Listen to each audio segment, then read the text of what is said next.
Chhatrapati संभाजीनगरमधल्या Waluj MIDC परिसरात केंद्रीय तपास यंत्रणांकडून मोठं सर्च ऑपरेशन सुरू करण्यात आलंय। वाळूजमधल्या कमलापूर फाटा परिसरातल्या अविनाश कॉलनी येथे हे ऑपरेशन सुरू असल्याची माहिती समोर येते। प्राथमिक माहितीनुसार बोगस आधार कार्ड, हत्यारे तसेच पाकिस्तानशी संबंध असल्याच्या संशयावरून ही कारवाई सुरू करण्यात आली आहे। तपास यंत्रणांनी परिसरात मोठा बंदोबस्त तैनात करण्यात आला असून संबंधित ठिकाणी कसून चौकशी सुरू केली आहे। शेष नारायण 23 वर्ष बाराबंकी उत्तर प्रदेश येथील रहिवासी असून मागील 10 ते 15 दिवसापासून वाळूज एमआयडीसी मध्ये कामगार म्हणून कामाला लागला होता। तो सध्या कमलापूर फाटा येथे राहिला होता आणि त्याच्यावर पाकिस्तानमधील अतिरेकी शहजाद भट्टी याच्या संपर्कात राहण्याचा संशय आहे। आतापर्यंत देशभरातील 9 जण एनआयएने ताब्यात घेतले आहेत।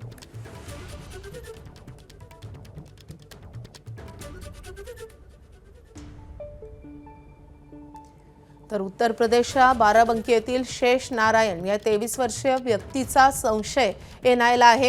ही व्यक्ती पाकिस्तानमधल्या काही व्यक्तींच्या संपर्कात असल्याचा संशय व्यक्त होत आहे। पाकिस्तानमधला अतिरेकी शहजाद भट्टी याच्या संपर्कात तो राहत होता याचा असा संशय व्यक्त होत आहे।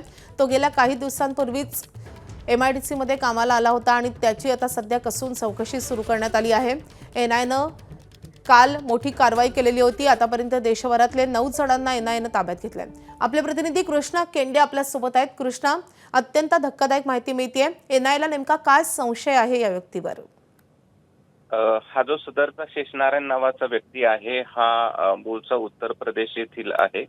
10-15 दिवसापूर्वीच तो वाळूज एमआयडीसी मध्ये कामगार म्हणून आलेला होता आणि तो कमलापूर फाटा या भागामध्ये राहायला होता।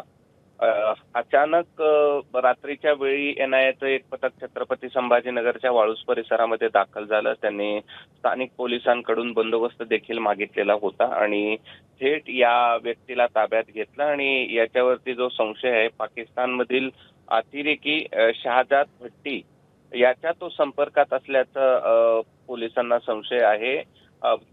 एनआयएनं देशभरामध्ये 12 ठिकाणी धाडे टाकले होत्या, त्यातल्या महाराष्ट्रातल्या 3 ते 4 ठिकाणी तपासणी केली होती आणि तपासणीनंतर या व्यक्तीला ताब्यात घेण्यात आले आणि पुढील चौकशी सुरू आहे। कृष्णा, या संदर्भात तुमच्याकडून माहिती जाणून घेत राहू। सध्या धन्यवाद या सगळ्या सविस्तर माहितीसाठी। एबीपी माझा, उघडा डोळे बघा नीट।